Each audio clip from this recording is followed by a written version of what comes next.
حسبنا الله ونعم الوكيل نعم المولى ونعم النصير أعوذ بالله من الشيطان الرجيم بسم الله الرحمن الرحيم الحمد لله الملك الحق المبين وبه نستعين فإنه خير ناصر ومعين والصلاة والسلام على سيد المرسلين وخاتم النبيين ورحمة للعالمين وشفيع المذنبين والمخاطب بطه وياسين أبي القاسم محمد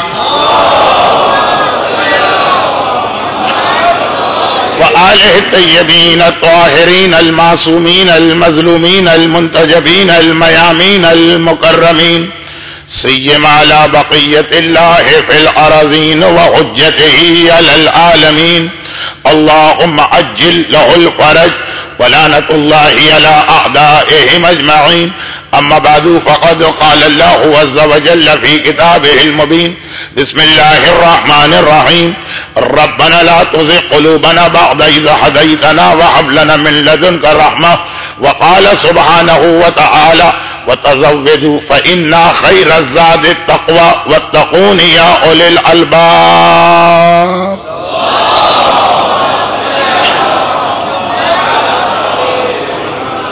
اگرچہ ایام ازاں 1432 ہجری کے شارجہ کے اس عشرے کا عنوان امام زمانہ نہیں ہے، لیکن چونکہ کل رات شب جمعہ کی مناسبت سے یہ یاد دلانے کے لیے کہ ہر شب جمعہ ایک خصوصی پیغام یہ لے کے آتی ہے کہ اپنے امام کی یاد اس رات میں بڑھا دو. تھوڑا سا ذکر میں نے امام کا کیا اور اس کے حوالے سے ایک سوال بھی میرے پاس آ گیا. بعض چیزیں ایسی ہیں جو میں ہر سال شارجہ کے مومنین کو یاد دلاتا رہتا ہوں اور پھر وہ لوگ بھول جاتے ہیں، اور بعض چیزیں ایسی ہیں کہ میں خود بیان کرنے کے بعد بھول جاتا ہوں اور مومنین کرام کو اچھی طرح سے یاد رہتی ہیں، وہ مجھے آ کے پچھلے سالوں کے حوالے سے یاد دلاتے ہیں. مثلا جگہ کم ہو تو الگ بات ہے، لیکن جب جگہ زیادہ ہو تو یہ سامنے 2 دن کے بعد آپ کو یاد آ گیا. ذکر حسین ایک عبادت ہے، چاہے دنیا کا سب سے بڑا خطیب کرے اور چاہے یہ ہمارا ننھا ذاکر سلمہ اللہ تعالی، اور چاہے کوئی مجتہد عصر تقریر کر رہا ہو یا کوئی مرثیہ خان مرثیہ پڑھ رہا ہو، یہ ایک ہی عبادت ہے جس کے انجام دینے والے مختلف ہیں. تو اس حوالے سے میں نے اکثر ایک گزارش کی، اور میں دوسروں کی بات تو نہیں کرتا، لیکن چونکہ میں اپنے آپ کو خود جانتا ہوں کہ کیا ہوں. جب مجلس شروع ہو چکی ہو چاہے کسی بھی مرحلے پہ ہو اور میں بھی عزاخانے میں یا مسجد میں ثواب کے لیے آؤں تو سب اپنی اپنی جگہ بیٹھے رہیں. جب ایک دفعہ مجلس شروع ہو گئی تو میرے حساب سے اب کسی کے لیے بھی کھڑے ہونے کی اجازت نہیں ہونا چاہیے. یہ بات بھی ہر سال یاد دلاتا ہوں، مومنین کرام کی محبت ہے کہ وہ اس بات کو بھول جاتے ہیں اور احتراماً اپنی جگہ سے کھڑے ہونے کی کوشش کرتے ہیں. تیسری بات جو میں یاد دلانے کی بات کر رہا تھا کہ پتہ نہیں کیا بات ہے، 35 سال مسلسل بڑی مجالس پڑھنے کے باوجود، خیر یہ بچہ تو ماشاءاللہ سلمہ اللہ تعالی، اللہ اسے ہر آفت ہر پریشانی سے محفوظ کرے، زور بیان میں اضافہ ہو. پچھلے سال بھی میں نے اس کی تقریر سنی، اس سال زیادہ بہتر تقریر نظر آئی، ہر سال امپروومنٹ. یہ بہت بڑی خاصیت ہے. انتہائی ادب اور احترام کے ساتھ میں نے بڑے بڑے بعض خطبہ کو دیکھا کہ ایک منزل پہ پہنچ کے پھر ترقی رک جاتی ہے، پھر کوئی نئی بات نہیں ہوتی. میں اپنے آپ کو تو ہر سال پیش کرتا ہوں، لیکن میں بہت چھوٹی کیٹیگری میں آتا ہوں. بچہ، اس کے سرپرست، اس کے گھر والے مسلسل محنت کر رہے ہیں اور انشاءاللہ یہی وہ بچے ہیں کہ جو ایک دن ممبر پہ اس انداز سے ذکر امام کریں گے کہ ہم جیسے لوگوں کو آپ بھول جائیں گے. مگر اس حوالے سے جو تیسری بات میں یہ عرض کر رہا تھا وہ یہ ہے کہ میرا اپنا عنوان ایسا ہوتا کہ 10 دن کی مجالس میں بھی قابو میں نہیں آتا. تو اگر اس سوالات کا سلسلہ شروع ہو جائے، علماء ہو، صاحب علم خطیب ہو، تو وہ اپنے موضوع پہ تقریر کرتے ہوئے بھی ہر سوال کا جواب دے سکتا. مجھ جیسے طالب علم کے بس میں یہ ہے نہیں. یہ تیسری بات بھی میں ہر سال یاد دلاتا ہوں کہ جو میرا عنوان ہے اس پہ مجھے بات کرنے دیجیے. لوگ کہتے ہیں کہ مولانا اس عنوان پر بھی آپ کون سا مسلسل گفتگو کر رہے ہیں کہ ہم یہ خیال کریں کہ بھئی مولانا کی توجہ ادھر ادھر نہ لے جائے. آپ پتہ نہیں کہاں کہاں چلے جاتے ہیں، پھر گھوم کے واپس آتے ہیں. واپس تو آ جاتا ہوں نا، لیکن اگر آپ کے سوالات بڑھ گئے تو واپسی کا موقع بھی نہیں ہوگا. تو یہ ایک تیسری گزارش ہے. مگر یہ تو میری ذات سے متعلق ہیں. اب آئیے میرے عنوان سے متعلق باتیں. جو باتیں میں بھول گیا مومنین کو یاد ہے. پچھلے سال میں نے ایک جملہ عرض کیا تھا، اور اگرچہ آج جس انداز سے بعض مومنین اصرار کر رہے تھے مجھے ان کا دل توڑتے ہوئے بہت دکھ ہو رہا تھا، لیکن میں ایک سال پہلے ہی عرض کر چکا ہوں کہ اس سال، یہ والا سال 1432 ہے جی، شارجہ میں میری مجالس کا آخری سال ہے. اور اس کے بعد والے سالوں میں میرے اتنے وعدے ہو چکے تھے بہت پہلے سے کہ میں باوجود ان مومنین کی دل شکنی نہیں کرنا چاہتا تھا، لیکن یاد تھا ان کو جملہ. اور کس کو یاد ہو؟ دوسری بات، 6 چیزیں میں صرف اس لیے ایک اشارہ کر رہا ہوں کہ مجھے یہ چیز یاد ہے، اور یہ شاید میری آج کی مجلس کے اختتام پر ہی آئے. وہ روایت مجھے یاد. میں نے 2 چیزیں پڑھی تھی، 4 چیزوں کا انتظار جس نے 1 سال کیا. اس کے صبر کو اور حوصلے کو داد دیجیے، اس کی یادداشت کو داد دیجیے. میں خود بھول گیا، لیکن چونکہ وہ والی روایت بھی میرے اپنے موضوع کے اندر ہے اور آج ہی والے موضوع میں، تو انشاءاللہ یہ وعدہ تو میں پورا کروں گا. اب آئیے ایک سوال جو میرے پاس آ گیا، اور آج میں نے ظہر کی جمعے کی نماز کے بعد کی مجلس میں اشارہ تو کیا تھا، اور وہ سوال یہ ہے، اور یہ بہت پرانا سوال ہے، کہ اگر ظہور امام کے بعد امام کربلا کے ظالموں سے اس دنیا میں بدلہ لے لیں گے تو پھر آخر قیامت کے دن ان کو سزا کیوں ملے گی؟ شاید دنیا کے 70% ملکوں میں ایک قانون ہے، مغربی دنیا میں تو ہے، کہ ایک جرم کی سزا 2 بار نہیں دی جاتی. اب یہ قانون ہے کہ ایک جرم کی سزا 2 بار نہیں ملتی ہے. اس دنیاوی قانون کو کیا ہم مسئلہ شرعی بھی سمجھیں کہ اگر ایک مجرم کو ایک سزا مل گئی تو اسے دوسری سزا نہیں ملنی چاہیے، یا دنیا میں سزا ملے تو پھر آخرت میں وہ پاک و صاف ہو، اور اگر آخرت میں سزا ملنا ضروری تو دنیا میں پھر اس کو بالکل چھوڑ دیا جائے. اب یہ 2 ایسے قانون ہیں جو آج کے تقریباً ساری دنیا کے پینل کوڈ میں شامل ہیں، اور اس کے حوالے سے ہم کو بات کرنا ہوتی ہے کہ اسلام کیا کہتا ہے. ایک یہ والا قانون کہ ایک جرم میں 2 بار سزا نہیں ملے گی، اور ایک یہ قانون کہ ignorance of law is not an excuse. یہ بھی دنیا کے ہر ملک میں یہ قانون ہے کہ اگر آپ کو نہیں معلوم تھا کہ فلاں چیز جرم ہے اور آپ نے وہ جرم کر لیا تب بھی آپ کو سزا ملے گی. اب ہماری شریعت اس میں کیا کہتی ہے، یہ بھی ایک بہت تفصیلی بحث. فقہی مسائل میں کئی جگہ یہ آتا، مثلا نماز کے اندر کچھ چیزیں ایسی لاعلمی میں آپ نے غلط کر دی، نماز درست. کچھ چیزیں ایسی لاعلمی میں بھی غلط کر دی، نماز کو دوبارہ پڑھنا. بچے جمعرات، جمعہ یا ہفتہ جس دن بھی مدرسے میں جاتے ہوں، نماز کے واجب رکنی اور غیر رکنی کی بحث میں یہ سکھایا جاتا. تو یہ تو ایک بہت لمبی بحث ہے، لیکن یہ بھی ایک بہت اہم موضوع. اسلام کا قانون ہے جرم و سزا اور باقی دنیا کے. لیکن آئیے پہلے والے مسئلے پر. تو پہلے مسئلے میں ایسا نہیں. اب انہوں نے تو سوال خاص زمانے کے امام کے حوالے سے کیا، یا نہیں، خاص سوال انہوں نے کربلا کے ظالموں کے حوالے سے کیا. تو میں اس سے پہلے ایک مثال اور دوں، اس کے بعد ایک عام مثال دوں، اس کے بعد اس سے بھی عام مثال دوں، اور پھر اس سوال کو یہیں چھوڑ کے میں اپنے عنوان پہ آ جاؤں۔ عذاب قبر یا برزخ کا عذاب، جو 1432 ہجری کے شارجہ کے میرے اس آخری عشرے کا عنوان ہے۔ آخری عشرہ اپنے لیے کہہ رہا ہوں، اس امام بارگاہ میں تو اختتام ایام عزا تک مسلسل عشرے رہیں گے۔ تو عذاب قبر یا برزخ کا عذاب، یعنی موت کے بعد سے لے کے جناب اسرافیل کے سور پھونکنے تک کا زمانہ، اس میں ہمارے پاس جو بہت ساری روایتیں آتی ہیں، ان میں ایک واقعہ اس عیسائی راہب کا ہے جس نے جنگل کو اپنا وطن بنایا ہے، شہر، عزیز، اقارب، دنیا والے سب کو چھوڑ کے وہاں بیٹھا۔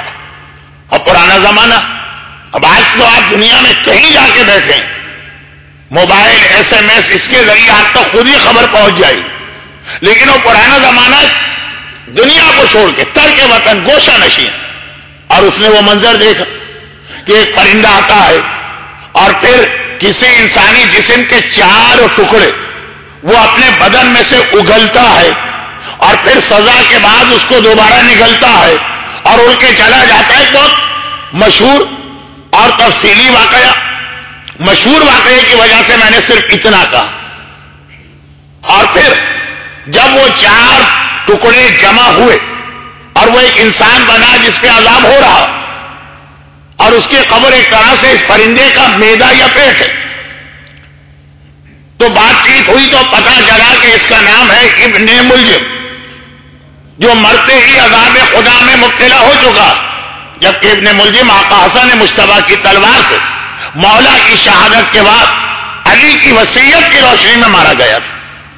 میرے مولا کی آخری وصیت تھی نا کہ بیٹا حسن، اگر میں زندہ رہا تو میں جانوں اور ابن ملجم، اور اگر میں مر گیا تو ابن ملجم کے سر پہ صرف ایک تلوار لگانا، اس لیے کہ اس نے بھی ایک تلوار ماری، اور خبردار اس کے لاشے کا مسئلہ نہ کرنا۔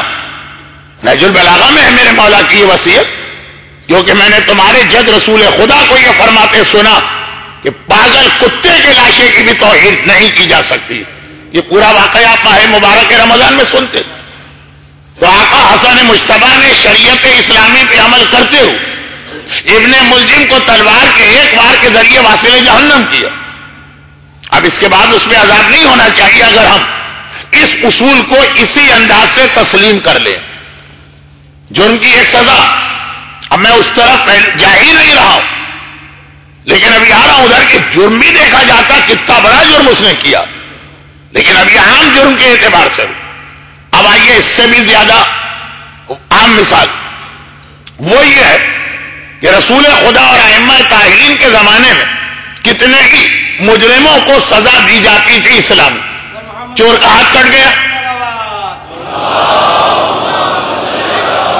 چور کا ہاتھ رسول خدا کے حکم سے کاٹا گیا، زنا کرنے والے کو سنسار کیا گیا، قتل کرنے والے کی گردن اڑا دی گئی۔ اب ایسا نہیں ہے کہ یہ عذاب جہنم سے سب معاف ہو گئے، ان میں سے ہر ایک کو آخرت کی سزا اپنی جگہ مل کر رہے، بلکہ راوی نے ایک اور حوالے سے امام سے اس سے ملتا جلتا ایک اعتراض کیا۔ مولا، قرآن کہتا ہے کہ جہنم والے ہم فیہا خالدون، ہمیشہ ہمیشہ اس میں رہیں گے، کیوں آخر اس آدمی نے اگر گناہ کیے ہیں، کفر، شرک، نفاق، تو 60 سال کیے نا، 70 سال کیے نا، 80 سال کیے نا، 90 سال کیے نا، جتنی عمر ہوگی اتنے ہی تو گناہ کیے، 90 سال کی سزا بھی 90 سال ہونا چاہیے، ہمیشہ ہمیشہ کیوں؟ اب اس کے بعد امام اس کو سمجھا رہے، لیکن میں دیکھ رہا ہوں کہ میری آج کی مجلس کا وقت بڑی تیزی سے گزر رہا، تو میں بالکل ایک عام ہوں، اور یہ سوال ایک غلط فہمی کا نتیجہ ہے جو اس مثال میں جا کے پوری ہوگی۔ وہ یہ ہے کہ جب انسان حقوق الناس میں کوئی جرم کرتا تو یاد رکھیے اس پر 2 توبہ واجب ہوتی اور اس پر 2 سزائیں آتی ہیں۔ اب میں خاص توبہ کے حوالے سے بات کر رہا ہوں، اگر اس نے ایک توبہ کی اور ایک توبہ نہیں کی تب بھی ایک توبہ کے بعد بھی اس کو سزا مل کے رہے گی۔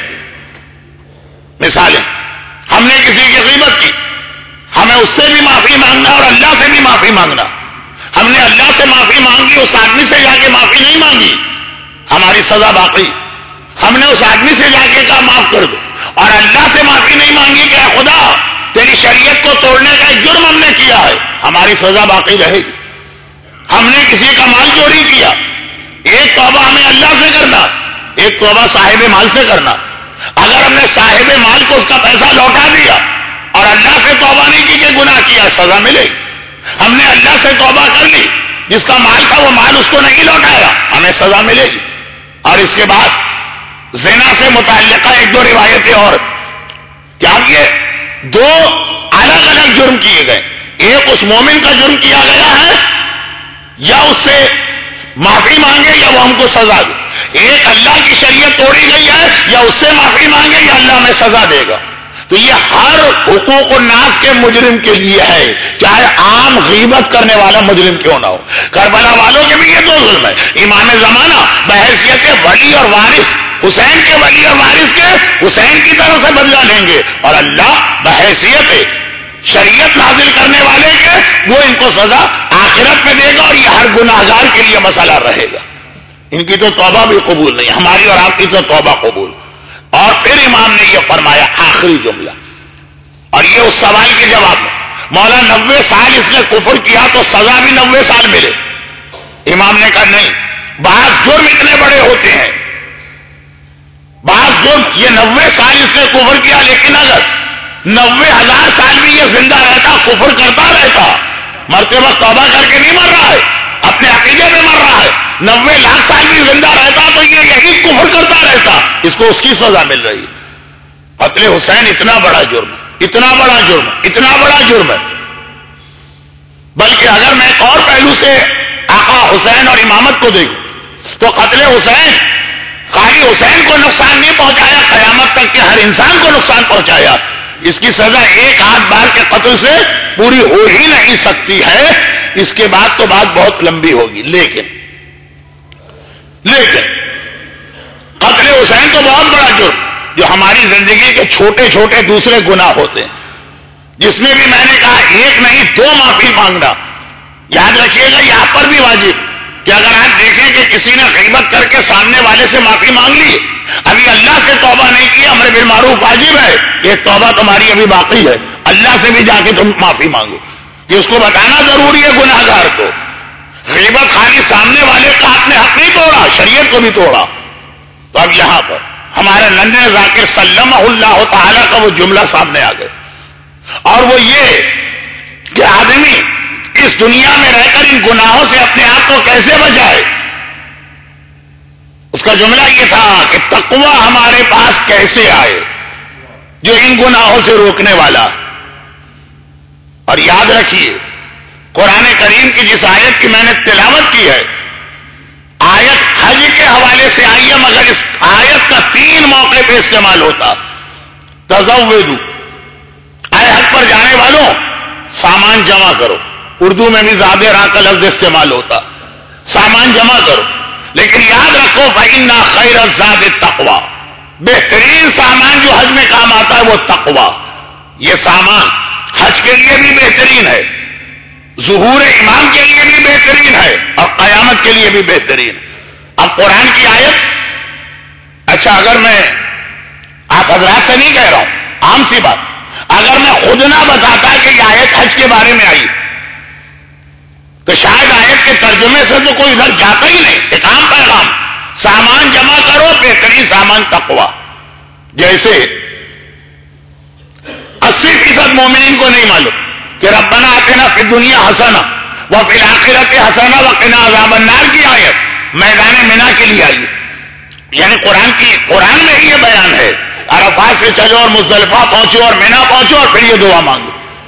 اگر الگ سے نہ بتایا جائے یہ حج کی دعا ہے تو اتنی مشہور یہ آیت اور دعا ہے کہ ہر آدمی سمجھتا ہے یہ روزانہ کے لیے، زندگی کے ہر کام کے لیے.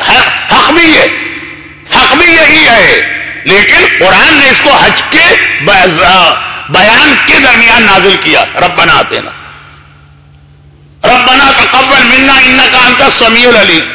خاص اگر یاد نہ دلایا جائے کہ یہ آیت حضرت ابراہیم جب خانہ کعبہ بنا رہے تھے تب پڑھ رہے تھے، وَإِذْ يَرْفَعُ إِبْرَاهِيمُ الْقَوَاعِدَ مِنَ الْبَيْتِ وَإِسْمَاعِيلُ رَبَّنَا تَقَبَّلْ مِنَّا. یہ اتنا عام اس کا پیغام کہ ہم اور آپ ضرورت بھی محسوس نہیں کرتے، اور ٹھیک کرتے ہیں، ہم اور آپ ضرورت بھی محسوس نہیں کرتے یہ پوچھنے کی آیت کس موقع پہ نازل ہوئی. آیت خانہ خدا کی تعمیر کے لیے، لیکن دنیا کے ہر کام کے لیے یہ آیت ہے. یہ کہو ربنا تقبل منا، ربنا آتنا فی الدنیا حسنہ مینا کے میدان کی آیت ہے جہاں پہ حج مکمل ہوتا کہ جب حج مکمل ہو گیا تو اللہ سے مانگو یہ. لیکن حج نہ بھی کرو، دنیا کے ہر موقع پہ اس آیت کی تلاوت کرتے ہو، حتیٰ اپنی نماز کے قنوت میں پڑھ سکتے ہو. اسی طرح سے وَتَزَوَّدُوا، بہترین سامان تقویٰ ہے، تقوی کا سامان جمع کرو. اب ننھے ذاکر سلمہ اللہ تعالی کا سوال، یہ تقویٰ آئے گا کہاں سے؟ مگر پہلے یہ یاد دلا دیا جائے کہ یہ جو میں نے کہا کہ یہ آیت حج میں آئی ہے، پیغام اس کا عام ہے، یہ بھی اپنی طرف سے نہیں کہا. ایک نہیں، دو نہیں، 3 معصومین کے واقعات میں تو واضح طور پہ یہ لکھا، اور ہو سکتا ہے کہ دیگر معصومین کا واقعہ بھی. سب سے پہلے یہ واقعہ ہم کو ملتا ہے اپنے چوتھے امام زین العابدین علیہ الصلوۃ والسلام کے بیان. کون سا واقعہ؟ رات کا وقت ہے، مدینہ کی تیز بارش. آج دوپہر کی مجلس جب میں نے اپنا خطبہ پڑھا اس سے کچھ پہلے بارش ہو چکی تھی. میں نے بارش کے حوالے سے بات کی تھی اور یہ یاد دلایا تھا کہ جناب رباب مدینے ہی کی بارش کے اندر صحن مکان میں بیٹھی تھی. تو انشاءاللہ ایک آدھ دن میں مصائب میں تفصیل کے ساتھ بات آئی. مگر مدینے کی بارش بہت تیز ہوتی ہے، اور ایسی کہ آدمی کے لیے واقع اسی انداز سے چلنا پھرنا مشکل ہو جائے جیسے آج آپ دیکھ رہے تھے. اور آج تو دنیا بہت ترقی کر گئی. مدینہ 1400 سال پہلے کا شہر، کچی سڑکیں، مٹی اور دھول ہے، پانی گرنے سے کیچڑ ہو جاتی ہے، اور ایسی کیچڑ کے آدمی اگر ایک قدم آگے بڑھاتا ہے تو پھسل کے 2 قدم پیچھے ہٹتا. یہ سب مدینے کی کیفیت. بلکہ یہی تو مسئلہ بنا تھا کہ اللہ کے رسول نے اپنی مسجد میں کھجور کے پتوں کی چھت ڈلوائی تھی. جب پہلے مسجد بنائی تھی پیغمبر نے تو مسجد کھلی تھی، لیکن بارش کے اندر اتنی کیچڑ ہو جاتی ہے مسجد میں. کھجور کے پتے، یہی تو وجہ تھی کہ پیغمبر نے غریب اصحاب کے لیے فٹ پاتھ پہ بیٹھنے کی جگہ بنائی، پھر ایک چبوترا بنا دیا. پیغمبر نے کہا فٹ پاتھ پہ بیٹھ جاؤ. ابھی مسلمانوں کے پاس اتنے فنڈز نہیں ہیں، لیکن بارشیں اتنی ہو رہی ہیں کہ فٹ پاتھ پہ نہیں بیٹھا جاتا. پیغمبر نے ایک چھوٹا سا پلیٹ فارم یا چبوترا بنایا جو آج بھی مسجد النبوی میں ہے. مدینے کی بارش بڑی تیز بارش، بہت زیادہ کیچڑ پیدا کرنے والی بارش. چنانچہ عام طور پہ لوگ ایسی حالت میں گھر سے نکلتے ہی نہیں. اور اگر آدھی رات کا وقت تو آدھی رات تو عام حالات میں بھی پرانے زمانے میں لوگ گھر سے نہیں نکلتے تھے. اب بارش ہو، کوئی ایسا ہی ضروری کام اس راوی کو بھی پیش آیا. میں نے کہا نا کہ 2 اور معصومین کے لیے بھی یہی جملہ، اور ہوگا اس لیے کہ مدینے میں بارش بھی بہت کثرت سے ہوتی. کوئی اتنا ہی ضروری کام ہے کہ آدھی رات کو جب مدینے میں طوفانی بارش ہے، موسلادھار بارش ہے، تب اس راوی کو گھر سے نکلنا پڑا.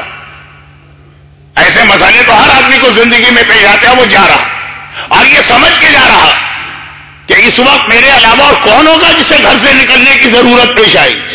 دیکھا کوئی آدمی میرے آگے جا رہا اور میں تو بالکل خالی ہاتھ ہوں. یہ میرے آگے تو جو جا رہا میں بوری کندھے پہ رکھ کے جا رہا. ابھی آپ نے سنا نا کہ کیچڑ اتنی کہ قدم آگے بڑھاؤ تو 2 قدم پیچھے ہٹے. راوی سے خالی ہاتھ ہے اور نہیں چلا جا رہا. اور دیکھا میرے آگے والا کندھے پہ بوری رکھے ہوئے ہے، زحمت میں تو ہے لیکن آگے بڑھ رہا. وہ 2 قدم پیچھے نہیں ہٹتا جو کہ کرار کا بیٹا اور کرار کی ماں دونوں میں بھی کراریت کی خصوصیت آتی ہے. فاطمہ بنت اسد بھی دیوار کو شک ہوتے دیکھیں گی، دنیا کی ہر عورت گھبرا کے پیچھے ہٹے گی، بنت اسد آگے بڑھیں گی. اور اسی انداز سے کرار حیدر کرار کا فرزند بھی دنیا کا ہر آدمی کیچڑ میں بھی پیچھے ہٹے گا، مگر یہ اس کا بیٹا ہے جس کے قدم پیچھے کبھی نہیں ہٹے. راوی نے پہچان لیا یہ میرا آقا اور مولا. اب گھبرا گیا. چوتھے امام کو پہچان لیا، گھبرا گیا. فرزند رسول آدھی رات کو بوری لے کے آپ کہاں جا رہے ہیں؟ کہا کہ میں سفر پہ جا رہا ہوں، یہ سامان سفر.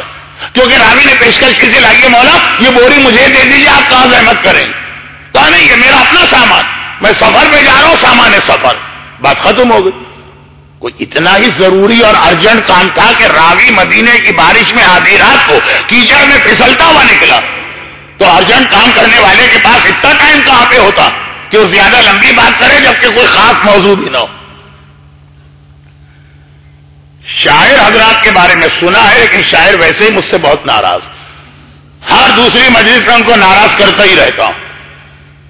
شاعر حضرات کے بارے میں سنا ہے کہ واقعاً اگر ان کے گھر میں کسی آدمی کو ہارٹ اٹیک ہوا, وہ ایمبولینس کے لیے دوڑ کے نکلے اور کوئی سامنے مل گیا تو 2 غزلہ سنائیں گے, اس کے بعد سوچیں گے ہم گھر سے کیوں نکلے تھے.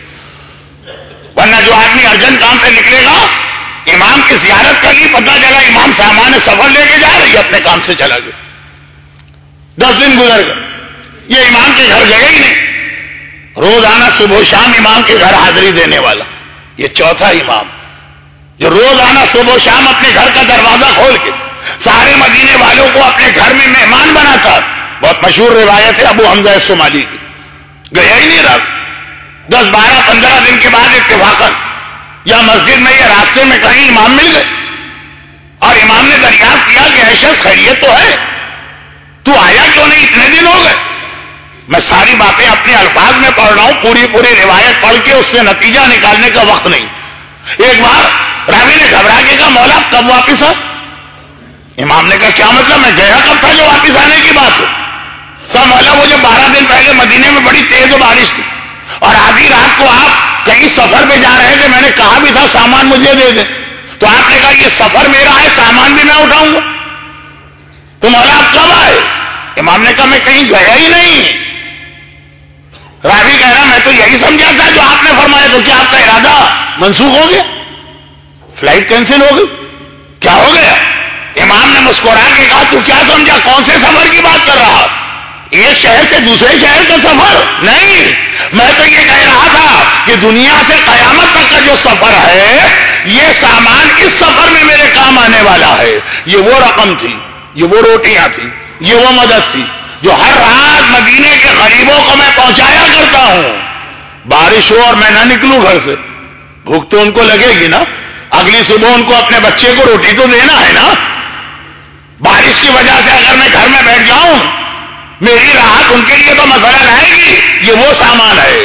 امام نے بتایا کہ قرآن کی آیت بے شک حج کے لیے آئی ہو, لیکن یہ سفر آخرت کے لیے بھی اصول ہے, وَتَزَوَّدُوا فَإِنَّ خَيْرَ الزَّادِ التَّقْوَىٰ. آخرت کے سفر کا بہترین سامان تقویٰ ہے. اب تقویٰ ملتا کہاں سے, کون سی دکان میں ملتا ہے, کون سی سپر مارکیٹ میں ملتا ہے, کیا اس کا ریٹ ہے, کتنے کلو 1 گرم کے ہے, جا کے ہم تقویٰ خرید کے لے آئیں. تقویٰ کہاں سے ملے گا. یہ سوال کسی نے امام سے کیا, مگر اس سے پہلے کہ ہم اس بات کو آگے بڑھائیں, سامان سفر تو اس وقت آپ کے کام آئے گا جب جس ملک میں آپ جا رہے ہیں وہاں جانے کا ویزا بھی آپ کے پاس ہو اور وہاں جانے کا ٹکٹ بھی آپ کے پاس ہو. پاسپورٹ آپ نے بنوایا نہیں, ٹکٹ آپ کے پاس ہے نہیں, سوٹ کیس جمع کر کے ایئرپورٹ پہنچ گئے تو کیا نتیجہ ہوگا آپ کا, یہ ساری تیاریاں بیکار ہو جائیں گی. پاسپورٹ تو ہونا چاہیے نا, ٹکٹ تو وہ پہلے مرحلہ, سامان بعد کا مرحلہ. تقویٰ تو بعد میں جمع کرو, پہلے اپنا ایمان تو بچا لو.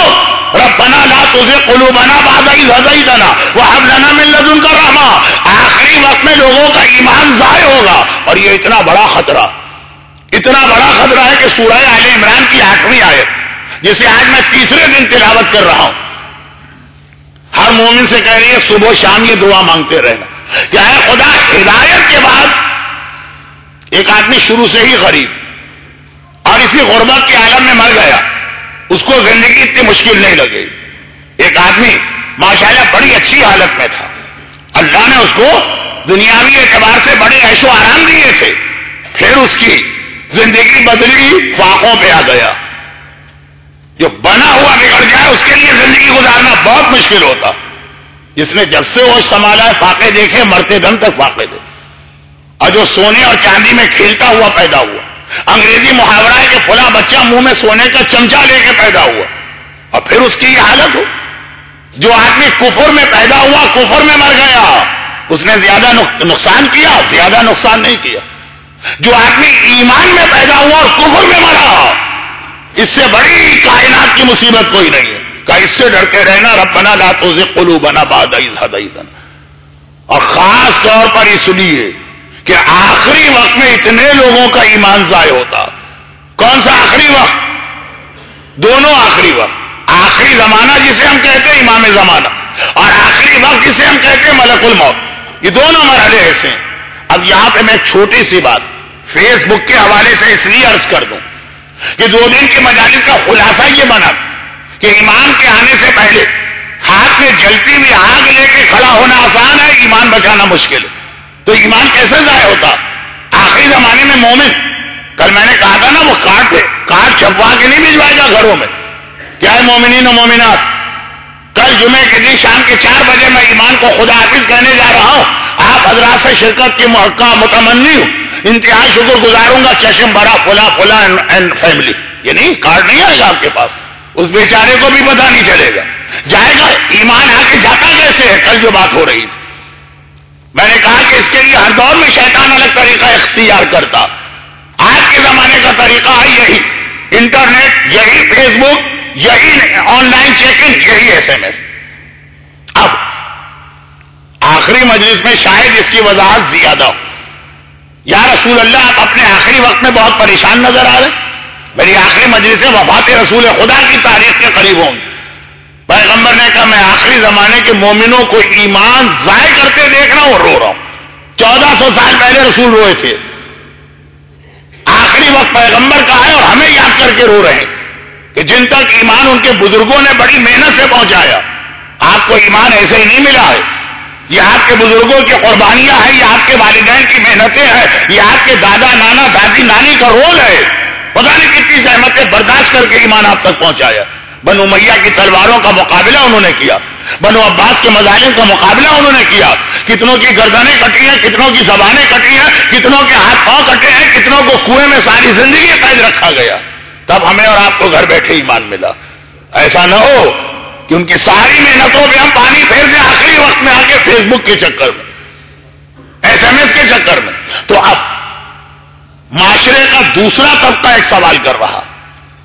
ایک پہلا طبقہ ہوا جو ان چیزوں کا اتنا عادی ہے اور شوقین ہے.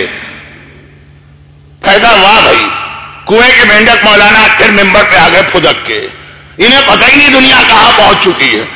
انسان چاند اور مریخ کے آگے جا رہا، آسمانوں تک پہنچ رہا. یہ 1400 سال پہلے کے ماحول میں ہمیں دوبارہ قید کرنا چاہ رہے ہیں. ایسا نہیں ہے کہ ہم کو پتہ نہ چلے کہ لوگ ان چیزوں پہ کیا کامنٹ کرتے ہیں. دنیا اتنی آگے نکل گئی ہے، ہمارے مولوی ابھی اسی میں لگے ہوئے ہیں کہ کمپیوٹر ہونا چاہیے کہ نہیں، انٹرنیٹ ہونا چاہیے کہ نہیں، موبائل ہونا چاہیے کہ نہیں، فیس بک ہونی چاہیے کہ نہیں. بعض بدتمیز لوگ تو کہہ دیتے ہیں کہ اگر کوئی مرضی فیس بک کو حرام کہہ رہا ہے تو آپ دیکھیے گا اگلے سال اس کی اپنی فیس بک جو ہے وہ آ چکی ہوگی. لیکن ایسا نہیں ہے کہ سارے کامنٹس ہم تک نہیں پہنچتے، اور ایسا نہیں ہے کہ ہم ان کو نہیں سمجھتے، ہمیں بخوبی معلوم. اور ہر دور میں یہی طریقہ رہا. آقا حسین کو جب کربلا جانے سے روکا گیا وہاں بھی ایسی ہی دلیلیں دی جا رہی تھی.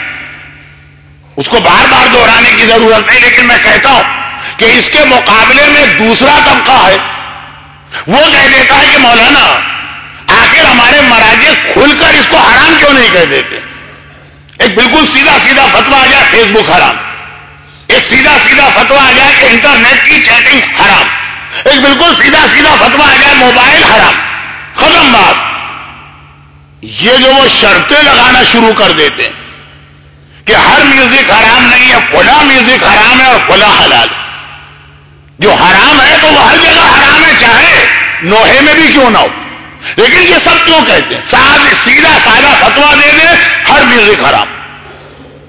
یہ پیچیدگی میں قوم کی دوسرا طبقہ جو بالکل سامنے کھڑا، جو کہتا ہے کہ ان میں اگر کوئی چیزیں حلال ہیں بھی، ہمیں نہیں چاہیے وہ حلال چیز جس سے ڈر لگے کہ وہ کہیں ہم کو گناہ میں نہ لے.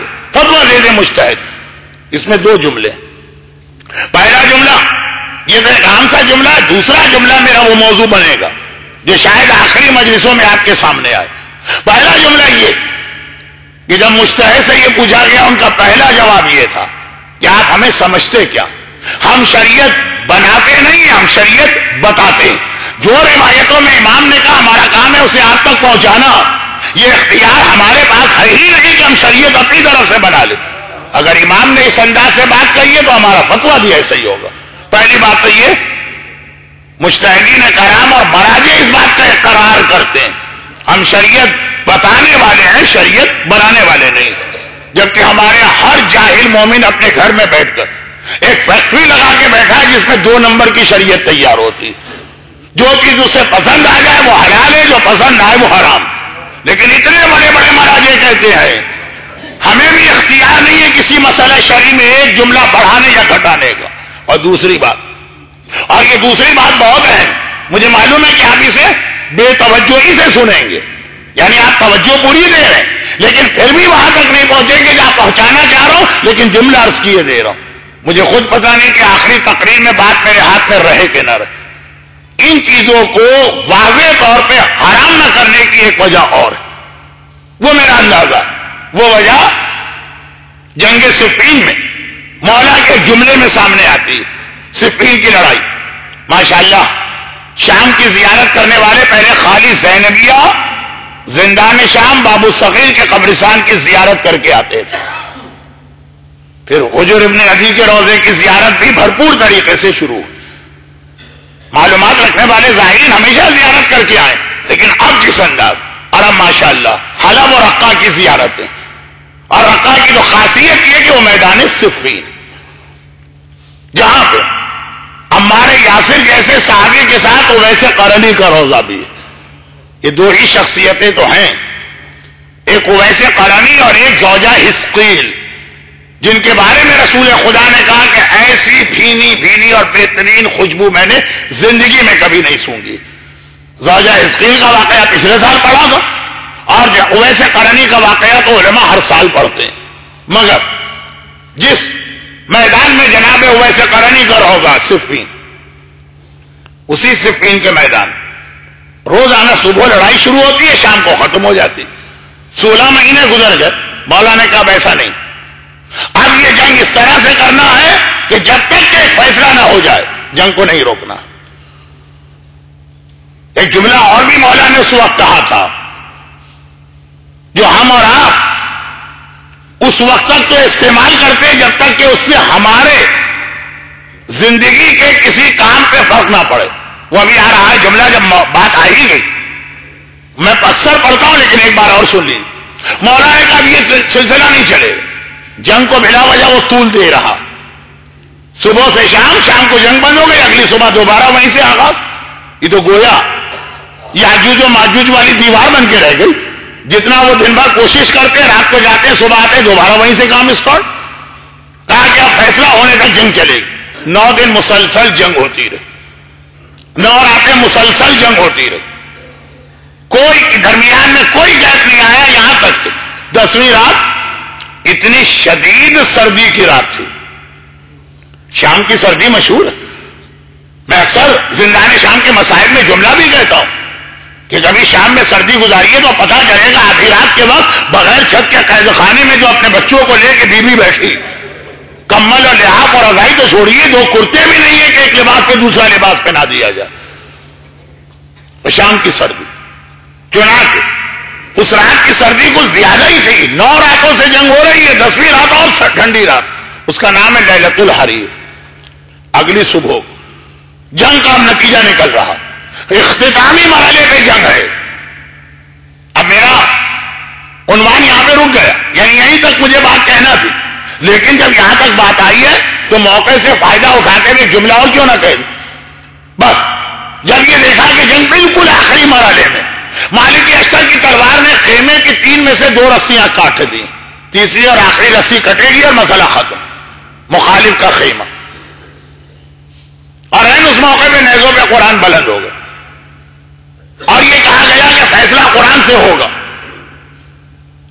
حاکم شام کے لشکر کو چھوڑیے، علی کے لشکر میں آوازیں بلند ہونے لگی کہ بات تو بڑی معقول کہہ رہا، فیصلہ تو قرآن سے ہونا چاہیے، جو قرآن کہہ رہا ہے اس کے مطابق ہمیں جنگ لڑنی چاہیے۔ مولا نے جملہ کہا تھا نا، ارے یہ قرآن صامت ہے، میں قرآن ناطق ہوں، میری بات بھی سنو. قرآن صامت سے زیادہ اہم قرآن ناطق ہوتا. میدان صفین میں مولا یہ جملہ پکار کے کہہ رہے، علی کے لشکر میں شامل لوگ یہ بات نہیں سن رہے. اگر میں آپ سے کہوں کہ آپ ہوتے تو آپ مولا کی یہ بات سنتے؟ آپ کہتے مولا کو جملہ کہنے کی ضرورت ہی نہ پڑتی، ہم اس فراڈ و دھوکے میں آتے ہی نہیں. لیکن مولا نے کیا کہا؟ میں قرآن ناطق ہوں. لوگ آ کر کہتے ہیں مولانا ہم داڑھی رکھے لیکن قرآن میں دکھا دیجئے کہاں ہے داڑھی. میں کہتا ہوں کون سے قرآن میں دیکھنا ہے آپ کو؟ قرآن صامت میں دیکھنا ہے کہ قرآن ناطق میں دیکھنا؟ علی کو قرآن ناطق تو مانتے ہو نا، معصومین کو قرآن ناطق تو مانتے ہو نا. اور صفین میں مولا نے کہا قرآن صامت سے زیادہ اہم قرآن ناطق ہے، ادھر مت جاؤ میری جانب آؤ. تو اگر میں آپ کو قرآن ناطق میں داڑھی دکھا دوں پھر تو رکھ لیجئے گا نا. ہر بات میں قرآن لانے والے قرآن ناطق کو کیوں بھولے جا رہے ہو، جو میدان صفین میں مولا کا ایک اہم ترین جملہ تھا؟ خالی داڑھی نہیں، اس میں اور بہت ساری باتیں آتی ہیں، لیکن خاص طور داڑھی میں کوئی سوال ہر آدمی کرتا، پھر خمس کی بھی بات ہوتی. تو یہی بات اور دوسری چیزیں. تو واپس آئیے لیلۃ الحریر، جنگ اختتام کو پہنچی. ایک بات، مالک اشتر علی کی فوج کے سپہ سالار، علی کے رائٹ ہینڈ، علی کی فوج کے علمدار، علی کی فوج کے کمانڈر ان چیف ہیں. یہ ان کی ذمہ داری ہے جنگ کرنا. مالک اشتر نے اختتام جنگ پر ایک مرتبہ گنتی کرانا شروع کی کہ ہر سپاہی کے ہاتھ سے کتنے دشمن واصل جہنم ہوئے. تو آپ کو معلوم ہے وہ جملہ فیس بک کے لیے میں استعمال کر رہا ہوں. پتا چلا کہ میری تلوار سے آج کی رات 999 مارے گئے، مولا کی تلوار سے پورے 1000 مارے گئے، بس ایک کا فرق رہ گیا. مالک اشتر نے 999 دشمنوں کو واصل جہنم کیا ہے، علی نے 1000 کو. آج مجھ میں اور مولا میں صرف ایک کا فرق رہ گیا. بھائی یہ مالک اشتر کے دل میں خیال آیا اور ادھر میرے مولا نے مسکرا کے بلایا ادھر تو آنا. یہ دل میں کیا خیال آ گیا ہے؟ یہ ایک کا فرق نہیں ہے. اصلی فرق یہ ہے کہ جو تیری تلوار کے سامنے آیا مارا گیا، جو علی کی تلوار کے سامنے آیا پہلے قیامت تک دیکھ لیا اس کی اولاد میں کوئی مومن تو پیدا ہونے والا نہیں ہے، پھر اس کی گردن پہ تلوار چلائی.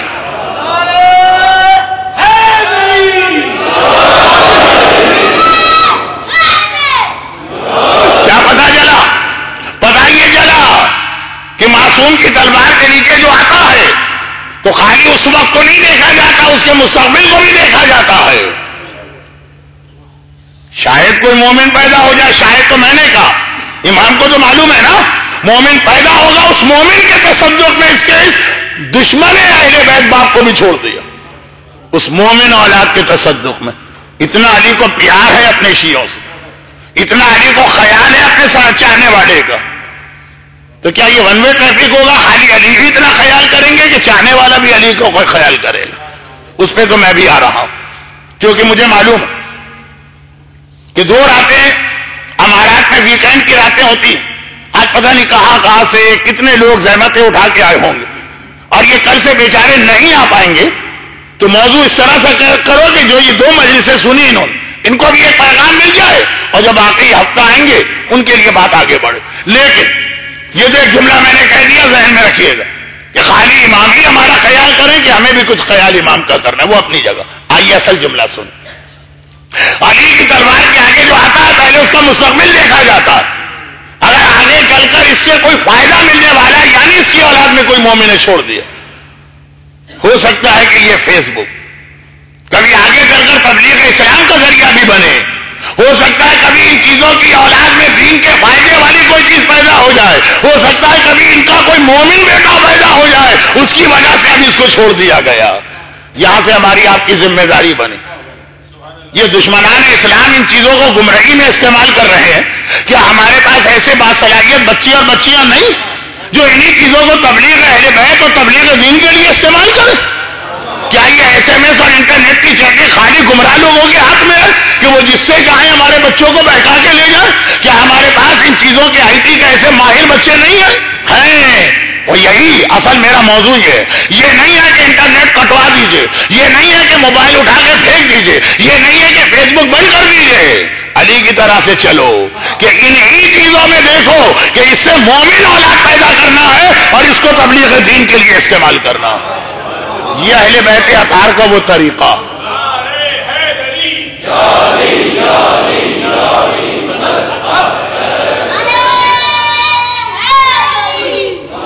یہ اہل بیت اطہار کا وہ طریقہ ہے۔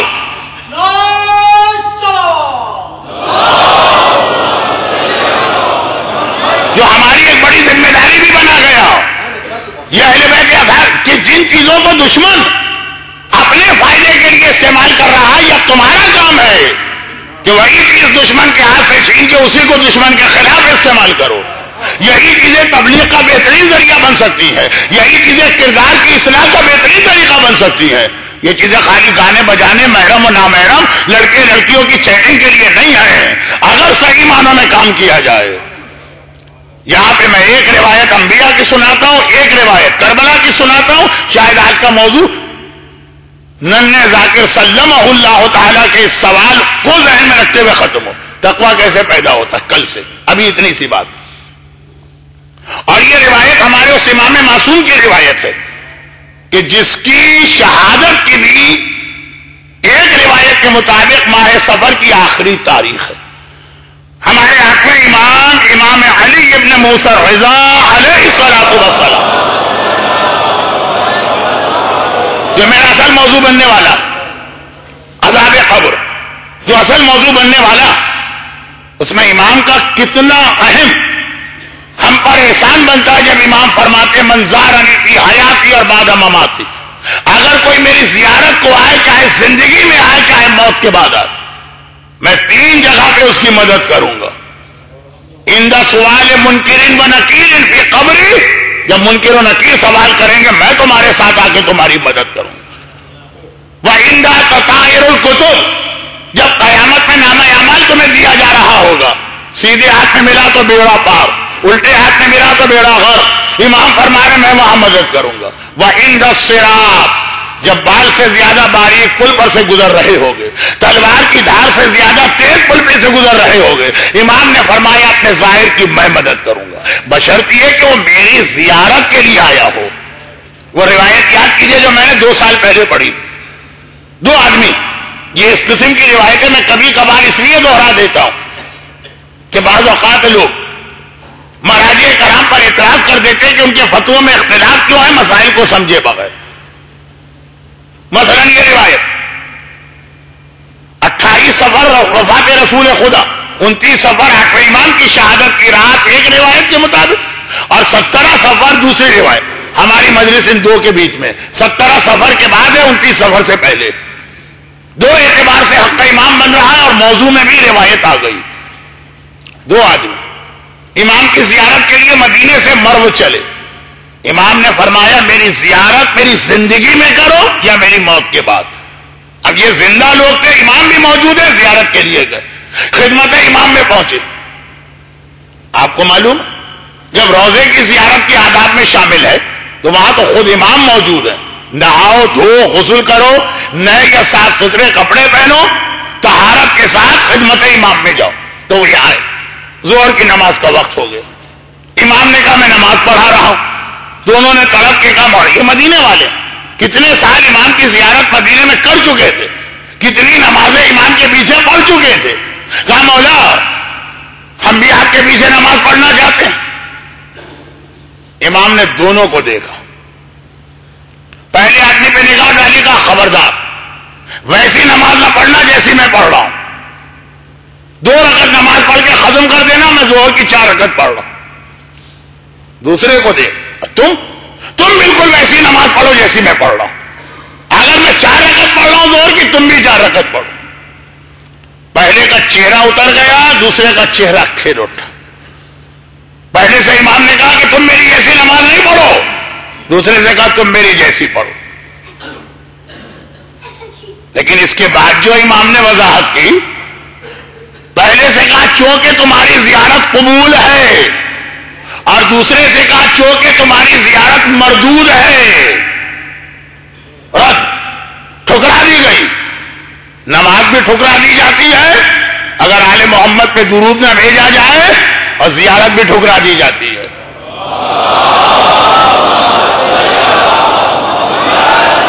نماز کا یہ درود، یہ تو مجلس کا درود ہے نا، نماز کا درود۔ کل میں انشاءاللہ آپ کو بہت تفصیل کے ساتھ ایک روایت سناؤں گا، آپ کو بھی شاید مزہ آ جائے گا، لیکن ابھی تو یہ اصل آج کا جو موضوع ہے وہ مکمل ہو جائے۔ میدان صفین میں ہر وہ ظالم علی کی تلوار کے نیچے آ کے بھی بچ نکلا جس کی نسل میں آگے چل کے مومن پیدا ہونے والا۔ اصول بن گئے کہ جتنی چیزیں آج تمہیں اسلام اور اہل بیت کے خلاف نظر آ رہی ہیں، کوشش کرو اسی میں سے مومن کو نکالو۔ اب وہ جو بات چل رہی ہے یہ مکمل کرو۔ امام نے کہا تم پہلا ظاہر جس کا چہرہ اترا، تم صرف میری زیارت کی نیت سے آئے، اور ایسا سفر جائز اور مستحب سفر ہے، اور مستحب سفر میں نماز قصر ہوتی، اور تم ظالم حکمران مامون کو خوش کرنے آئے تھے، تمہیں اس سے ایک کام تھا، سنا کہ لوگ زیارت کے لیے جا رہے، کہا میں بھی چل دیتا ہوں۔ اصل نیت تمہاری زیارت نہیں تھی، اصل نیت ایک گناہگار اور ظالم سے ملاقات تھی، سائڈ میں زیارت کو بھی ملا دیا۔ تمہارا سفر اللہ نے قبول نہیں کیا، حرام سفر ہے، حرام سفر میں نماز قصر نہیں ہوتی۔ اسلام سے کوئی رعایت لینا ہے تو حکم خدا کے مطابق عمل کرو تو رعایت ملے گی، ورنہ کوئی رعایت نہیں ملے گی۔ اسی کو آگے بڑھا دیجئے، میدان قیامت کی شفاعت ہر ایک کو نہیں ملے گی، لیکن وہ میری آخری مجلس، فی الحال آخری مجلس میری ہے عذاب قبر کا اختتام شفاعت پر۔ ابھی تو انہی 8ویں امام نے جو اپنے ظاہر کی موت کے سارے مرحلوں میں مدد کرنا چاہ رہے ہیں، ان کی ایک روایت، بلکہ روایت بھی الٹی۔ الٹی کا مطلب یہ کہ لوگوں نے امام سے نہیں پوچھا، امام نے لوگوں سے پوچھا، کہا تمہیں پتا ہے نا کہ 1,24,000 انبیاء، بس یہ میرے آخری جملے ہیں، سب اللہ کے نمائندے تھے؟ جی ہاں۔ سب کو ایک ہی طرف سے وحی ملتی تھی؟ جی ہاں۔ پھر موسیٰ کو جادوگری، موسیٰ کو عصا کا معجزہ دیا، اور عیسیٰ کو مردوں کو زندہ کرنے کا معجزہ دیا، اور ہمارے جد کو قرآن کا معجزہ دیا۔ جب سب ایک بارگاہ سے آئے، سب ایک پیغام لے کے آئے ہیں، تو معجزہ بھی سب کو ایک جیسا ملنا چاہیے۔ یہ الگ الگ کیوں معجزہ؟ یہ امام سوال کر رہے ہیں، چکرا کے ایک دوسرے کا چہرہ دیکھنے لگے۔ 8ویں امام کی بارگاہ میں اس قسم کے سوال جواب بہت ہوتے تھے۔ کہا مولا اس پہ تو ہم نے کبھی غور ہی نہیں کیا کہ جب سب انبیاء ایک طرف سے آئے اور ایک پیغام لے کے آئے ہیں تو معجزہ بھی ایک ہونا چاہیے۔ امام نے کہا نہیں، مسئلہ ان کا نہیں ہے، مسئلہ ہے کہ کس ماحول میں آئے، جیسا ماحول ویسا اللہ نے معجزہ دیا۔ کیونکہ فرعون کے زمانے میں جادوگری کا زور بہت زیادہ تھا، تو موسیٰ کو عصا کا معجزہ دیا گیا، تمہارا سارا جادو ایک طرف، یہ عصا کا معجزہ ایک طرف۔ عیسیٰ کے زمانے میں میڈیکل سائنس کا رواج بہت زیادہ تھا، وہ لوگ سمجھتے تھے ہم نے میڈیکل جالونوس، بقرات، سقراط بڑی ترقی کر لی ہے۔ کہا تمہاری ساری ترقی ایک طرف، مردے کو زندہ کر کے دکھاؤ۔ عیسیٰ کو اسی زمانے کا معجزہ دیا گیا۔ ہمارے جد جب آئے تھے تو اس وقت عربوں میں فصاحت و بلاغت و شعر و شاعری کا رواج بہت تھا، اپنے آپ کو پتہ نہیں کیا سمجھتے تھے۔ کہا کہ تم ایک سورہ کوثر کا جواب نہیں لا سکتے، ما ھذا کلام البشر، کہاں گئی تمہاری شاعری؟ تو جیسا زمانہ دشمن کا ہوتا اللہ ویسا معجزہ عطا کیا کرتا ہے۔ تو اگر آج دشمن کا زمانہ فیس بک کا ہے، اور آج اگر دشمن کا زمانہ انٹرنیٹ کا ہے، تو اگر آج دشمن کا زمانہ موبائل کے SMS کا ہے، تو انبیاء کو ماننے والے کا طریقہ بھی وہی ہونا چاہیے۔ اور یہ پیغام جو انبیاء کے حوالے سے 8ویں امام نے یاد دلایا، اس میں 8ویں امام نے ایک جملہ نہیں کہا کیونکہ اصحاب نہیں سمجھ سکتے تھے کہ جس زمانے میں رسول خدا قرآن لائے، عربوں کو بڑا فخر تھا ہمارا جیسا شاعر کوئی نہیں، لیکن پیغمبر کی نبوت تو قیامت تک چلے گی، آگے چل کر دنیا والوں کو اپنی سائنس پہ بڑا بھروسہ ہوگا۔ ہم نے اتنے انکشافات کیے، مولانا تو کنویں کے مینڈک کھدک کے پتہ نہیں کہاں سے آ گئے۔ تو قرآن ایک ایسا معجزہ جس کا ایک سرا شاعری کا جواب دے رہا ہے، دوسرا سرا آج کی جدید ترین سائنس جو دریافت کرتی ہے، پتہ چلتا یہ قرآن میں پہلے سے موجود ہے۔ بائبل، قرآن اور سائنس، یہ کتاب پڑھ لیجئے گا کہ جس کے اندر 8ویں امام اس زمانے کے اپنے اصحاب کے علم تک محدود رہے۔ قرآن کی یہ خاصیت، ہر سائنس آپ کو اس قرآن میں نظر آ جائے گی، مگر یہ انبیاء کا طریقہ، ٹھیک کہ جو فیس بک دشمن کا استعمال کرے اسے پلٹانا تمہارا کام ہے۔ اب رہنما کا طریقہ. اب آپ سمجھ جائیں گے کہ مجلس اختتام کو پہنچی. کربلا، جس یزید نے اہل بیت کو قید میں رکھ کر یہ چاہا تھا کہ ان کو اتنا ڈرا دیا جائے، دہشت زدہ کر دیا جائے اور اتنا زیادہ خوف زدہ کر دیا جائے کہ آئندہ پھر کوئی میرے سامنے بولنے کی ہمت نہ کرے. کربلا کے قیدیوں نے یزید کے میدان شام کو اس سے چھین کر اسی شام کو یزید کے خلاف استعمال کیا. کربلا میں پھر بھی ایسا نہیں تھا. میں توہین نہیں کر رہا، لیکن 11 محرم کے بعد شام کے جہاد کی اہمیت کو واضح کرنا. کربلا میں مقابلہ برابر کا تھا. وہاں سے تیر تھے تو یہاں بھی تیر تھے، وہاں تلواریں تھیں تو یہاں بھی تلواریں تھیں. شام میں مقابلہ برابر کا نہیں تھا. شام میں قید ہے، رسیاں ہیں، اسیری ہے، تماچے ہیں. یزید پوری طاقت کے ساتھ. زینب و سجاد نے یزید ہی کے میدان کو اسی سے چھینا اور اسی کے خلاف استعمال کیا. نام یزید داخل دشنام ہو گئے. اور یہ یاد رکھیے گا کہ ابھی ابھی آپ نے 40 میں بار بار یہ سنا. 18، 19، 20 سفر تینوں مجلسیں علماء ایک ترتیب سے پڑھتے ہیں. اہل بیت کی رہائی، پھر اہل بیت کا کربلا آنا. تو اس میں بہت اہم سوال یہ بنتا ہے جو آج دوپہر میں نے بھی مسائل پڑھے تھے. اس کا ایک جملہ، یزید نے آخر اہل بیت کو رہا کیوں کیا؟ اب یہ فیس بک اور انٹرنیٹ کے موضوع کو یہاں پہ میں مکمل کر رہا ہوں اس جملے کے ساتھ. یہ ضروری نہیں ہے کہ طاقت کے ذریعے ہی کامیابی حاصل کی جائے.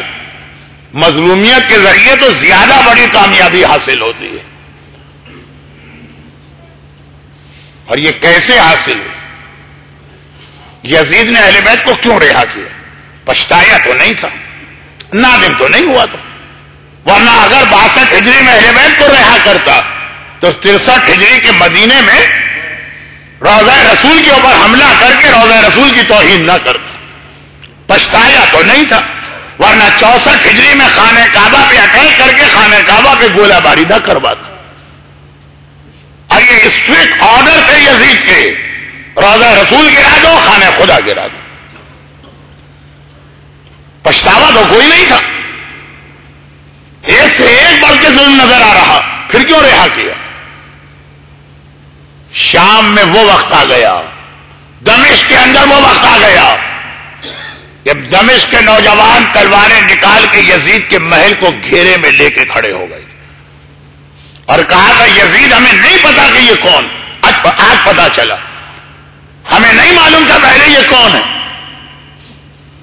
پہلے تو یہ تاثر دیا جا رہا تھا کہ مسلمانوں کو اللہ نے کامیاب کیا ہے. نعوذ باللہ، کس دل سے یہ جملہ کہہ رہا ہوں لیکن تاریخ ہے.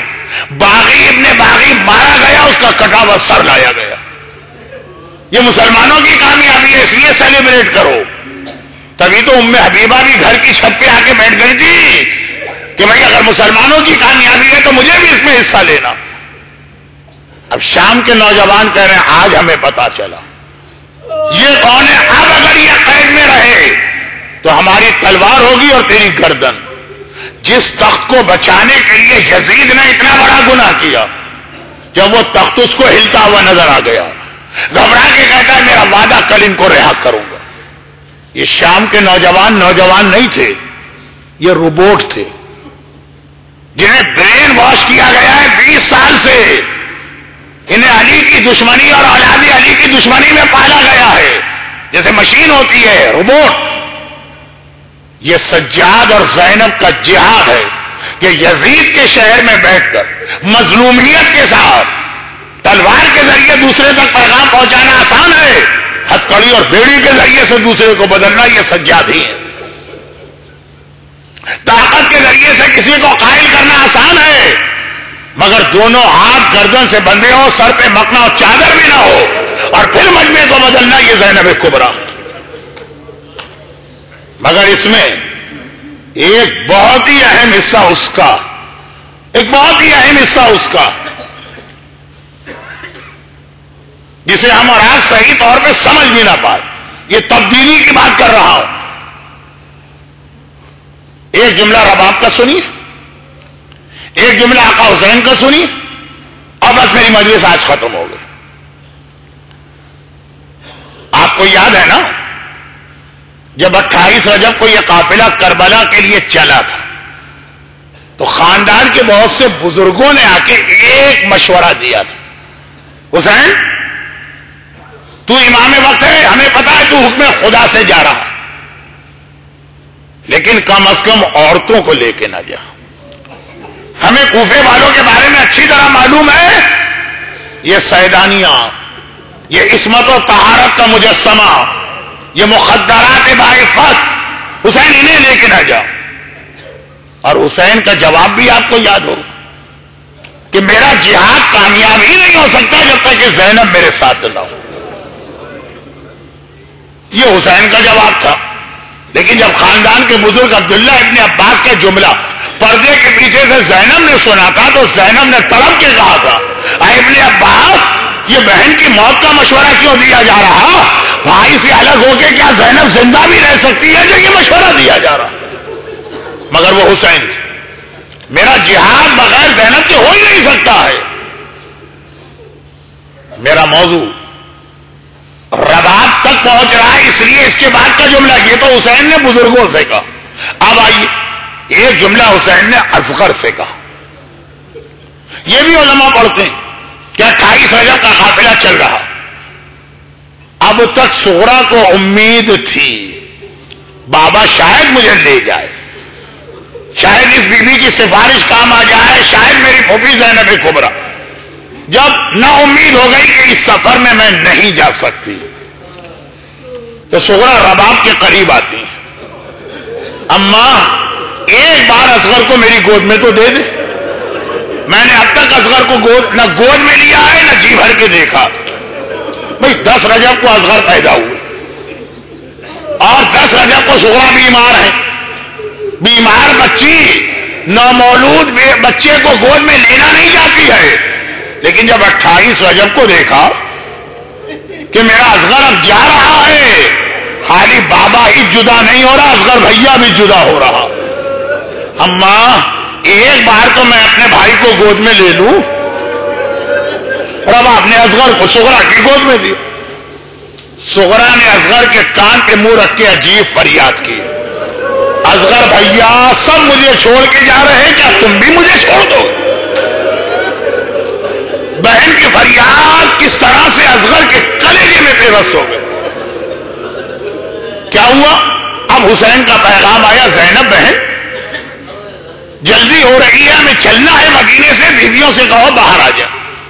رباب آگے بڑھی, اصغر بیٹا سفر کا وقت آ گیا, میری گود میں آ جا. اور اصغر ماں سے بھی منہ پھیر کے صغرا کی گود میں منہ چھپا کے لیٹا. حسین کا پیغام آیا زینب کے نام دوسری بار, زینب بہن تمہیں پتا ہے ہمیں جلدی نکلنا ہے مدینے سے, دیر ہو رہی ہے. فروا آگے بڑھی, لیلا آگے بڑھی, کلثوم آگے بڑھی, حتیٰ فاطمہ کبریٰ آگے بڑھی, لیکن اصغر ہے کہ صغرا کی گود چھوڑنے کو تیار ہے. تیسری بار پھر حسین نے پیغام بھجوایا, کنیز آ گئے, شہزادی آقا کہہ رہے جلدی کریں. اب زینب خود آگے بڑھ رہی ہے, اصغر کے قریب آئی, اصغر بیٹا تیری پھوپھی زینب تجھے بلا رہی ہے, آ میری گود میں آ جا. لیکن اصغر ہے کہ اس طرح سے منہ پھیر کے صغرا کی گود میں منہ چھپائے ہے. آخر چوتھی بار پیغام نہیں آیا, چوتھی بار خود آقا حسین آ گئے. زینب تاخیر ہو رہی ہے, آخر بیویاں چل کیوں نہیں رہی ہے؟ کہا بھیا اصغر نہیں مان رہا, صغرا کی گود چھوڑنے کو تیار نہیں ہے اصغر.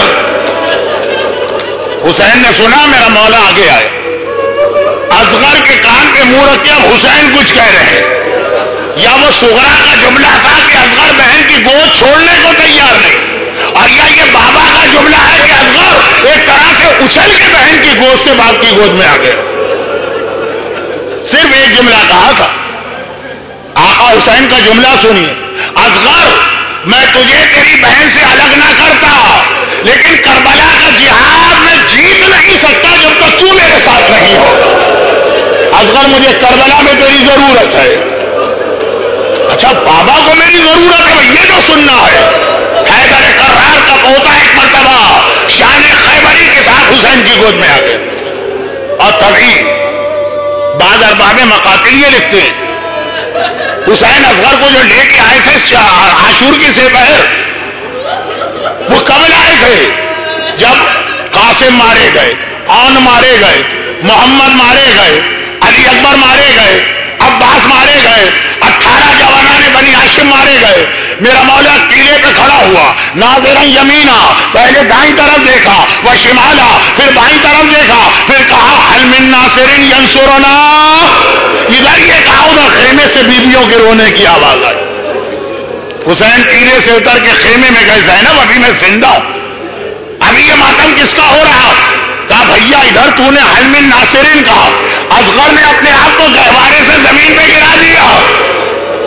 بابا کو یاد دلا رہا تھا، بابا 28 رجب کو آپ نے کہا تھا کربلا میں آپ کو میری ضرورت ہے، ابھی تیرا اصغر زندہ ہے، ابھی هل من ناصرین نہ کہنا۔ اتنا چھوٹا بچہ کائنات میں حسین کا سب سے بڑا ناصر، جب میں مارا جاؤں تب کہنا هل من ناصر ہے۔ مگر میرا آج کا موضوع اصغر تھا ہی نہیں، آج کا موضوع تو رباب کا ایک جملہ تھا، بس مسائل اتنے ہو گئے کہ مجھے دعا کے مرحلے پہ آنا، لیکن ایک جملہ سنی۔ شب عاشور حسین نے 3 کام کیے، 3 کام کیے ہیں آقا نے۔ مغرب کی نماز کے فوراً بعد مرد ساتھیوں کی میٹنگ بلائی اور ان کا امتحان لیا۔ دوسرا کام مصلی بچھا کے رات بھر خدا کی عبادت کی اور نمازیں پڑھی۔ اور تیسرا کام یہ کہ آدھی رات کو اب کربلا کی بیویوں کا امتحان شروع ہو رہا، وہ کربلا کے مردوں کا امتحان تھا، یہ کربلا کی خواتین کا امتحان ہے۔ حسین مصلی سے کھڑے ہوئے، تھوڑی دیر کے لیے نماز روک دی، سیدانیوں کے خیمے کو دیکھتے جا رہے ہیں۔ کسی خیمے میں گئے نہیں، صرف ایک خیمے میں گئے تھے آخر میں، کہ ہر خیمے میں ایک منظر دیکھا، ہر بیوی اپنی کل کی قربانی کو تیار کرا رہی ہے۔ فرما نے قاسم کو بٹھایا ہے، قاسم تیرا باپ حسن زندہ ہوتا تو مجھے یہ جملہ نہ کہنا پڑتا، تو بہت کم سن ہے، ایسا نہ ہو کل تیر و تلوار دیکھ کے قدم پیچھے ہٹ جائے، لوگ کہیں گے حسن کا لال پیچھے نہ ہٹتا، یہ فروا کے دودھ کی خرابی، بیٹا کل اپنی ماں کو سرخرو تجھے کرنا۔ آگے بڑھے، ہاتھ میں شمع لیے، ام لیلا اکبر کا چہرہ دیکھتی جا رہی ہے، میرے 18 سال کے لال، کل یہی تو چہرہ ہوگا جو خاک اور خون میں آلودہ ہوگا، جس چہرے کو دیکھ کر شام کی عیسائی عورت پکار اٹھی، اللہ کرے اس جوان کی ماں مر چکی ہو۔ آج شب عاشور لیلا ہاتھ میں موم بتی یا شمع لے کر آخری بار زیارت کر رہی ہیں۔ زینب کے خیمے کے باہر سے حسین گزرے، ارے کیا کس شان سے اون کو بٹھایا ہے، کس شان سے محمد کو بٹھایا ہے۔ ایک کے سر پہ ان کے دادا جعفر طیار کا امامہ رکھا ہے، ایک کے سر پہ ان کے نانا حیدر کرار کا امامہ رکھا۔ بیٹا اونو محمد، اپنی زبان سے نہ کہنا تم کون ہو، ایسا جہاد کرنا کہ پورا لشکر پکار اٹھے، آج جعفر طیار آ گئے ہیں، آج خیبر میں حیدر کرار آ گئے ہیں۔ ہر خیمے میں ایک ہی منظر، ہر بیوی اپنی قربانی کو کل کے لیے تیار کر رہی، ہاں فقط ایک خیمہ ہے جہاں سے رونے کی آواز آ رہی ہے۔ اور ایک بار حسین نے دیکھا یہ رباب کا خیمہ، اصغر کے گہوارے پہ سر رکھے ہوئے بیوی رو رہی ہیں، بس یہ خیمہ تھا جہاں حسین خیمے میں داخل ہوئے۔ رباب رو کیوں رہی ہو، اصغر تو خیریت سے ہے؟ گھبرا کے رباب کھڑی ہو گئی، آقا ایک دن پہلے تک میں اپنے آپ کو کائنات کے سب سے خوش قسمت سمجھتی تھی، میں ایک امتی گھر میں پیدا ہونے والی، آپ کے گھر میں آئی، امتی گھر میں پیدا ہو کر علی کی بہو قرار پائی، فاطمہ زہرا کی بہو قرار پائی، اللہ نے آپ جیسا شریک حیات دیا، پھر اولادیں بھی دی، اور اولاد بھی کیسی، بیٹا بھی دیا اور بیٹی بھی دی، کہتے خاندان مکمل ہوتا۔ لیکن مولا آج کی رات رباب اپنی بدقسمتی پہ رو رہی ہے۔ حسین نے پوچھا رباب کیا مسئلہ؟ کہا میں ہر خیمے میں دیکھ رہی ہوں، ہر بیوی کل کے جہاد کے لیے اپنا تحفہ تیار کر رہی ہے، یہ سب شہزادی فاطمہ کے سامنے کتنا سرخرو ہو کے جائیں گے، لیکن رباب کتنی بدقسمت ہے۔ یقیناً اللہ نے 2 اولادیں دی ہیں، مگر بڑی لڑکی ہے سکینہ، اور لڑکیاں مقتل میں نہیں جاتی، اور جو مقتل میں اتنا چھوٹا ہے کہ گھٹنوں کے بل چلا کے بھی اصغر کو میدان میں نہیں لے جا سکتے. اب مجھے نہیں معلوم آقا نے کیا جواب دیا، میرا تو آخری جملہ سنیے. میں آپ سب کی طرف سے رباب کی خدمت میں پہنچ کے ایک جملہ کہوں. شہزادی آپ سمجھ رہی ہیں آپ کی اولاد وہ لڑکی ہے تو جہاد نہیں کر سکتی، یہ اتنا کم سن ہے کہ مقتل میں نہیں جا سکتا. ارے آپ کی اولاد تو ایسا جہاد کرے گی، آپ کا اصغر کل کربلا میں ایسا جہاد کرے گا، عباس کا جہاد لوگ بھول جائیں گے، اکبر کا جہاد لوگ بھول جائیں گے. بتائیے عباس نے کیا یزیدیوں کو رلایا؟ اکبر کے جہاد نے یزیدیوں کو، اصغر کا جہاد تو ایسا یزیدی رو دیے. اور آپ کی سکینہ کل شام کے قید خانے میں جائے گی اور ایسا جہاد کرے گی کہ دنیا زینب کے جہاد کو بھول جائے گی.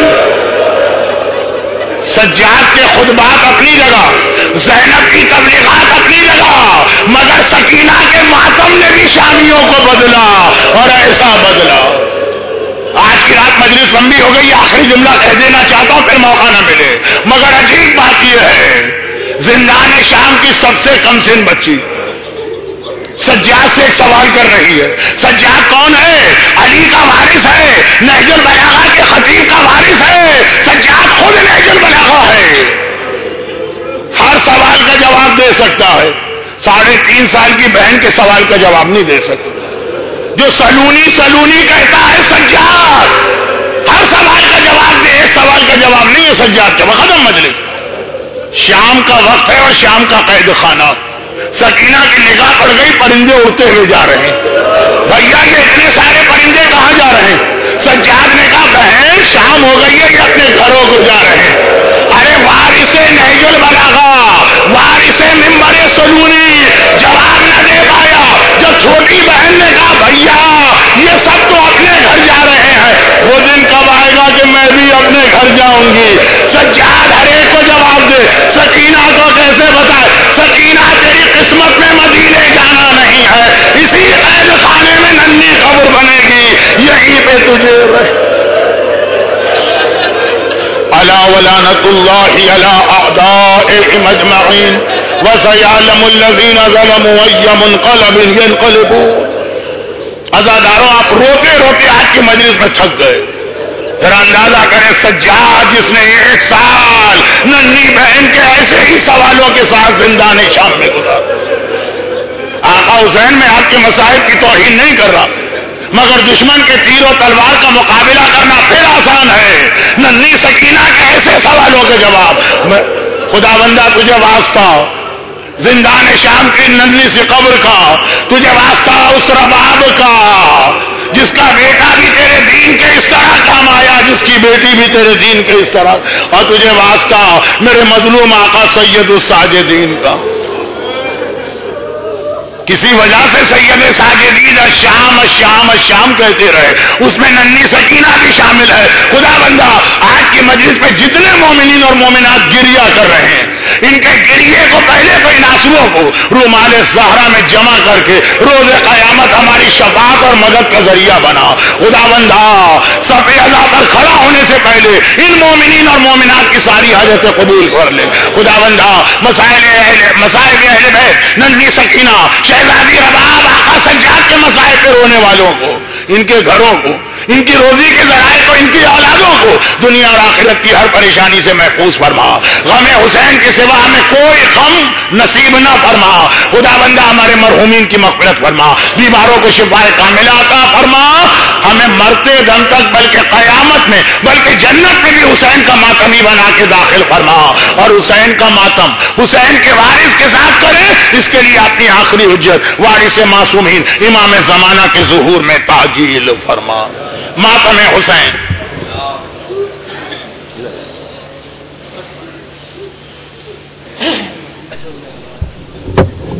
مومنین انشاءاللہ منگل کی شب میں یہاں وفات رسول خدا صلی اللہ علیہ وآلہ وسلم کی مجلس برپا ہوگی، اور بدھ میں ٹھیک 1:30 بجے